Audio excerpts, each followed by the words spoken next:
Vamos rápidamente con la última disertación. Vamos a hablar, presten atención a este título porque es importante. ¿Cuántos de ustedes se han preguntado si mi mamá, si mi papá tiene Alzheimer, yo voy a tener Alzheimer, mis hijos van a tener Alzheimer? ¿Es el Alzheimer hereditario? Una pregunta frecuente. Gerardo Tiesi, médico especialista en neurología cognitiva, director de la Clínica de la Memoria, es quien cierra hoy hablando del Alzheimer, si es hereditario o no. Gerardo, todo tuyo.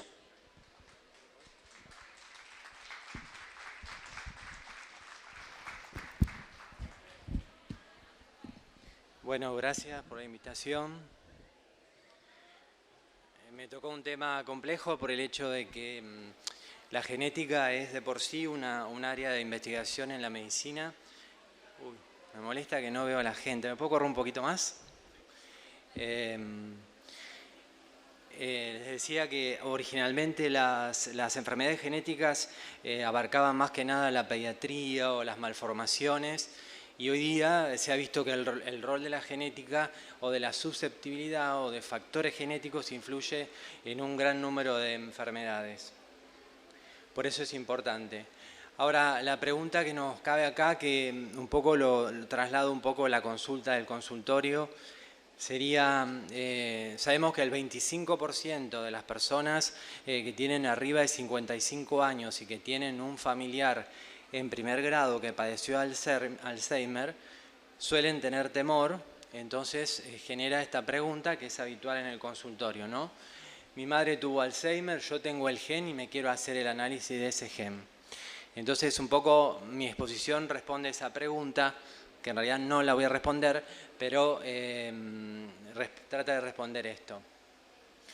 Digamos que la genética es un área, como dije, de mucha investigación y siempre se habla del consejo genético, es decir, aconsejar a las personas que sean susceptibles de aplicar algún estudio genético. En este caso hablaremos puntualmente del Alzheimer.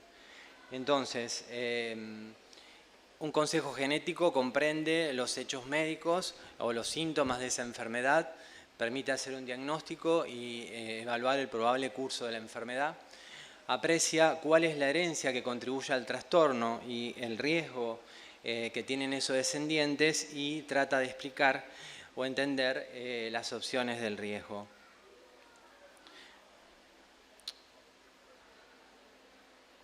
Me equivoqué. En genética ustedes saben, bueno, el padre de la genética fue Mendel, donde ustedes saben, conocen esta cuestión de que si los padres tienen ojos azules o marrones, cómo van a heredar los hijos, o la altura, etcétera, los rasgos que expresa la herencia. Entonces en genética podemos definir determinados tipos de trastornos. Tenemos, ustedes saben, en el genoma humano un mapa genético, entonces tenemos genes que son autosómicos y genes que están relacionados con los cromosomas sexuales. Entonces las enfermedades pueden ser agrupadas en autosómicas dominantes, es decir, que si vos tenés el gen alterado, al ser dominante se va a expresar. Recesivo es que podés portar el gen, pero no expresar el trastorno, o las enfermedades ligadas al sexo. Eso lleva a la genética a poder estudiar la posibilidad de hacer un test de biología molecular para definir ese gen anormal y por otro lado identificar el gen, que eso es lo más importante. En relación entonces al Alzheimer, nosotros vemos que podemos clasificar a las formas en una enfermedad de Alzheimer familiar, que sería la que es realmente hereditaria, el Alzheimer esporádico, que es el gran porcentaje de los casos de enfermedad de Alzheimer, en donde hay un caso en la familia, o la agregación familiar de Alzheimer, que es más de un caso en la familia, pero que ese pedigree, que sería el mapa genético que uno hace, o el árbol genético en relación a ese paciente, no sugiere que exista algún factor genético influyendo. Entonces vemos que el porcentaje de las formas de Alzheimer familiar es realmente bajo, que ustedes lo habrán escuchado, siempre es menor al 5%, y en las formas esporádicas, que son las más habituales, son arriba del 95%. Entonces, ¿dónde nos posicionamos hoy respecto a lo que conocemos respecto a la genética de la enfermedad de Alzheimer? Sabemos que la historia familiar y la edad son los dos principales factores de riesgo para padecer enfermedad de Alzheimer. El concepto del componente genético es nuevo y por ahí la interpretación del familiar es distinta a la interpretación médica y por ahí hay cierta confrontación respecto a eso, a no entender puntualmente que no se puede hacer el estudio genético. Existe una heterogeneidad etiológica, es decir, que no hay un solo factor que produce la enfermedad de Alzheimer, sino que influyen una unión de muchos de ellos. Al día de hoy la enfermedad de Alzheimer no se cura y para sospechar una historia familiar tenemos a veces algunos inconvenientes, como que es difícil a veces remontar la historia de familiares de primer y segundo grado porque no se conoce exactamente más allá o porque son pocos miembros de la familia y entonces no se transmitió bien la información de lo que padecieron. Y Dalio me hizo que lo diga. Recién el que entrevistaba en el grupo anterior habló que su padre tenía demencia senil, por ejemplo, que es el concepto habitual. Demencia senil no existe, o sea, eso es un concepto muy antiguo en donde hace muchísimos años, imaginen que el auge de la investigación y el descubrimiento del amiloide surge aproximadamente a partir de 1985. Entonces, antiguamente, en la época de los franceses, se dividían en preseniles o seniles si aparecían abajo o arriba de los 65 años. Entonces, borremos esa palabra demencia senil porque nadie tiene diagnóstico de demencia senil. O sea, tener ese diagnóstico es como decir, tiene este síntoma, no es diagnóstico de nada. Y en un alto porcentaje de todos estos casos que lo diagnosticaban como demencia senil eran Alzheimer. Pero bueno, no es mi tema, quería hacer la aclaración. ¿Y qué sospechamos nosotros? Por ejemplo, la ciencia, ¿no? Después le explico qué es, pero por ejemplo el genotipo APOE puede estar asociado con susceptibilidad para el Alzheimer, que pueden ser identificados otros genes distintos a los que hoy día han sido identificados como causa genética y que puede haber causas no genéticas en la susceptibilidad de la enfermedad de Alzheimer. Lo que no sabemos es la penetrancia y la real expresión de las mutaciones y su interacción con otros factores, mayor profundidad en el estudio del genotipo APOE para identificar para qué se puede aplicar y la naturaleza predictiva del genotipo APOE para las distintas razas o para la progenie. Entonces vean ustedes que acá vemos la prevalencia, ustedes saben ya que el Alzheimer se duplica cada 5 años aproximadamente a partir de los 65 años y que tenemos que alrededor de los 85 años un 40% de la población padece enfermedad de Alzheimer, por eso es una enfermedad muy frecuente y por eso hay tantos casos y no por ello hay una influencia 100% genética. Entonces vemos que esta forma que sería este grupo, el más gris, es del 90 al 95% y sería el Alzheimer esporádico y la forma genética es este porcentaje que es realmente muy bajo. Como dije antes, el 25% de la población mayor a 55 años tiene una historia familiar de enfermedad de Alzheimer comprometiendo a un familiar de primer grado. Entonces tendríamos que diferenciar las formas mendelianas, es decir, las formas puramente genéticas en donde el gen se hereda de una generación a otra, de lo que se llama en genética complejo de enfermedad genética, en donde influyen otros factores. Las formas mendelianas se producen porque hay, los genes son una secuencia de aminoácidos, ¿no? Entonces puede haber un error, el error se llama mutación y la mutación es que cambia la secuencia del aminoácido. Entonces ese cambio de la secuencia del aminoácido va a expresar determinado problema. La expresión del problema, es decir, la enfermedad, se llama fenotipo, o sea, genotipo es lo que está impreso, digamos, en el gen. Y fenotipo sería la expresión en el síntoma del problema que está expresado en el gen. Entonces, este tipo de enfermedades que son ya transmitidas se estudian a través de lo que se llama el estudio de linkage. Esto sería que el gen ya está conocido, que está en determinada posición alterado, y entonces en un paciente propósito en donde tiene síntomas que son correspondientes con la enfermedad en estudio, se hace una unión o una relación de si corresponde o no al gen que ya está alterado. Ese es el tipo de estudio que se hace en las formas mendelianas, en el cual se expresa el resultado en lo que se llama odds radio, y para que sea positivo tiene que ser aproximadamente de 3 el resultado de esa relación. Luego, la persona que padece la mutación tiene un 95% de riesgo de expresar la enfermedad. El riesgo exacto depende mucho de la edad de inicio. La penetrancia es la probabilidad que la persona que tiene ese gen alterado exprese o desarrolle la enfermedad en estudio. Aquellos que no tienen la mutación tienen el mismo riesgo que la población general, pero aquellos que sí la tienen, o sea, el patrón de herencia es muy fuerte, o sea, el riesgo de tener la enfermedad es alto. En el caso del complejo de enfermedad, sería en este caso que hay una interacción de varios factores o factores ambientales u otros factores genéticos que son influenciables para que se desarrolle esa mutación. Entonces, por ejemplo, estos factores podrían ser variaciones genéticas presentes en la población general que por algún factor, ejemplo diabetes, ACV u otra enfermedad, puede incrementar el riesgo que se exprese. Eso se estudia a través de lo que se llama estudios de asociación, en donde el estudio de asociación acá compara con la población general, no como en el caso anterior que se comparaba con el gen marcado, ¿verdad? Entonces en este caso el resultado sería un odds radio menor a 2 y acá el tipo de herencia no es tan fuerte. Digamos, la genética y el ambiente, o sea, mucho se habló históricamente de que para que un gen se exprese influye una serie de factores, entre ellos los factores ambientales, y muchas veces eso lleva a la confusión, que en el caso de que haya varios casos de determinada patología, el factor no sea genético y sea ambiental.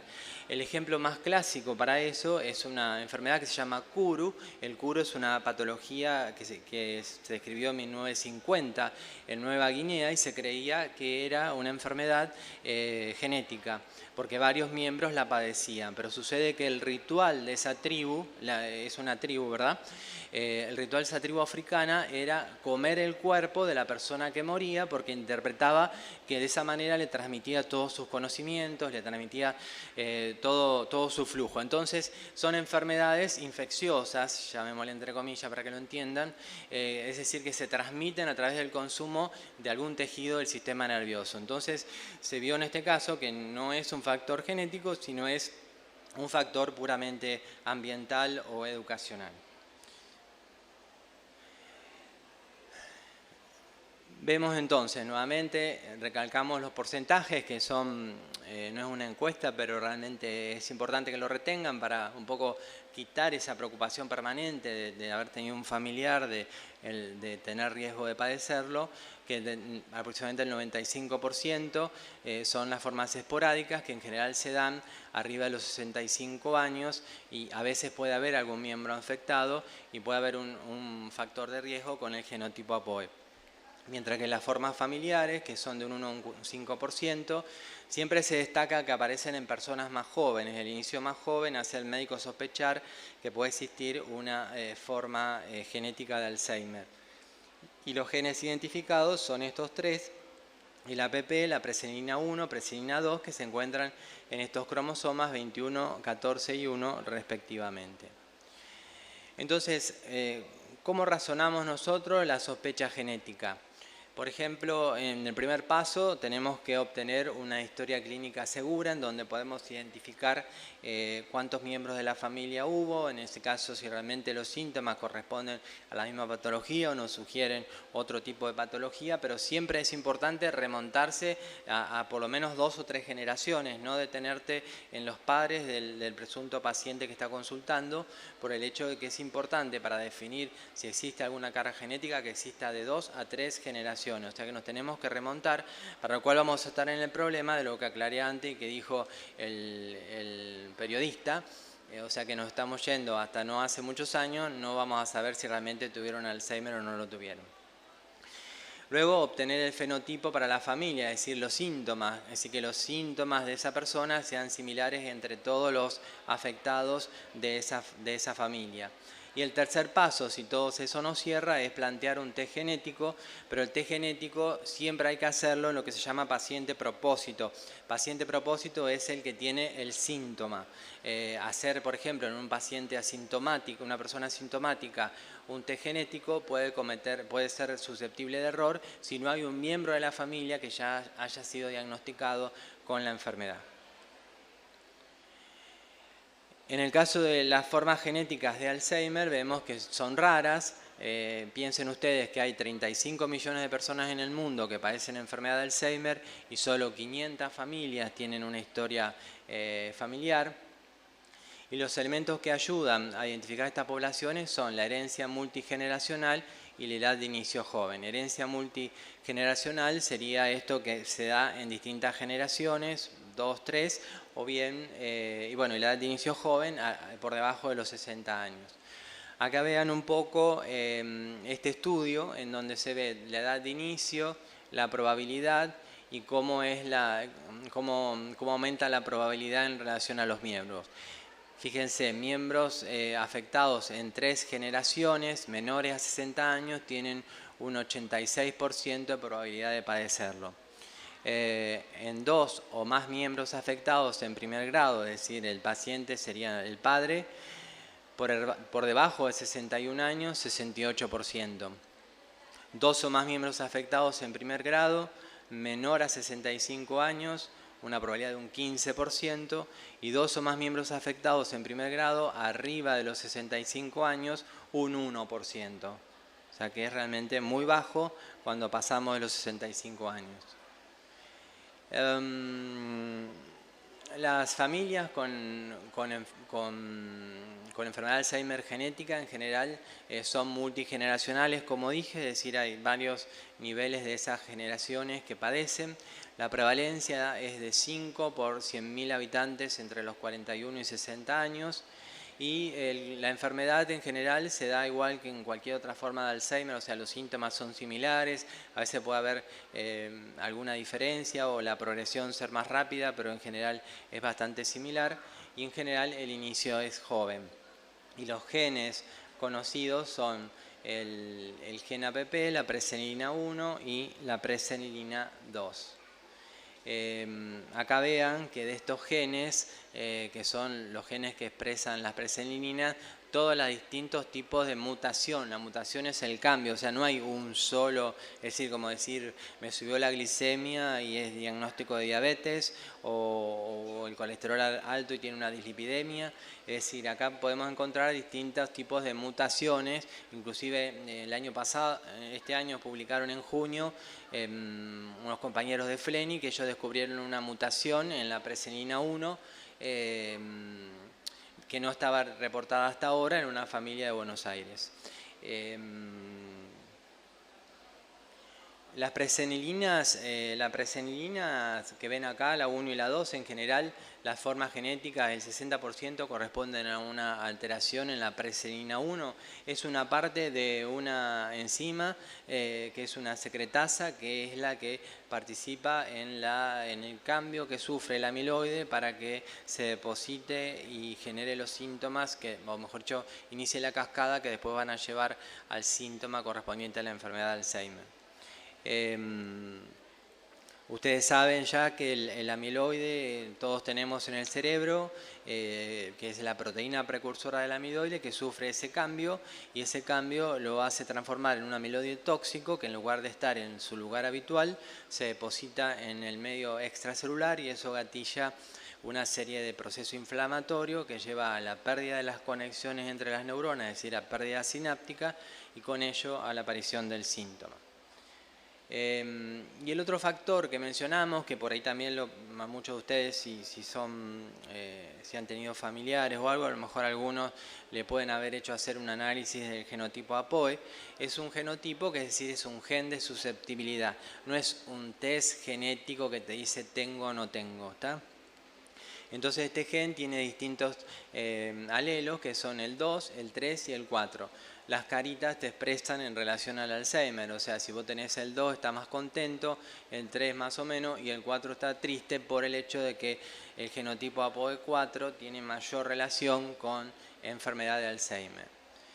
Lo que hace el genotipo APOE en el caso de que suceda el síntoma correspondiente y no que el genotipo, la persona portadora de este tipo de alelo va a producir la enfermedad porque lo tiene, lleva a una activación también del proceso del amiloide, como pasó con la presenilina, y de esa manera produce la enfermedad. Acá ven un poco en resumen que la asociación del genotipo APOE y enfermedad de Alzheimer es mayor cuando hay una historia familiar de demencia, o sea que si hay varios miembros de la familia y me aparece un genotipo APOE de tipo 4, que es el que corresponde, tiene más chances de que también sea una enfermedad de Alzheimer. Fíjense que en la población general ocurre en un 1% y en el caso de que exista un familiar con enfermedad de Alzheimer, un 19%. En individuos con diagnóstico de Alzheimer, la probabilidad aumenta a un 97% cuando tiene un genotipo APOE4. Es decir, yo tengo un diagnóstico de Alzheimer, le pido, como el Alzheimer tiene un diagnóstico clínico, es decir, no tenemos un estudio anatomopatológico definitivo, entonces todo lo que soporta el diagnóstico clínico es útil. Le pido un genotipo APOE y me da el E4, tiene muchas más chances de ser también enfermedad de Alzheimer y no equivocar el diagnóstico, que sea otra forma de enfermedad. El 42% de las personas con enfermedad de Alzheimer no tienen el genotipo APOE4 y la ausencia del APOE no descarta la enfermedad de Alzheimer, por eso no es específico. Entonces, el genotipo APOE no es ni suficiente ni necesario para realizar el diagnóstico. Y por otro lado, hay evidencia que la forma del alelo 2 que les mostré antes podría ser preventivo para la enfermedad de Alzheimer. Entonces, en conclusión, las formas de demencia hereditaria de enfermedad de Alzheimer son raras, son de un 1 a un 5%. Tiene que existir varios miembros de la familia en distintas generaciones afectados para ser sospechado. Es real que la historia familiar es un factor de riesgo para enfermedad de Alzheimer y el riesgo de las formas esporádicas puede estar levemente aumentado si hubo un miembro de la familia que padeció enfermedad de Alzheimer. O sea, si consulta a alguien por trastorno de memoria y tiene al menos un miembro, tiene un 10% más riesgo de que también corresponda a una enfermedad de Alzheimer que la población general. De todas maneras, como le dije al principio, esto es un área de constante avance, es muy poca la información que se tiene, tanto, fíjense ustedes, tanto desde el punto de vista fisiopatológico de la enfermedad, terapéutico, y menos aún respecto a la genética.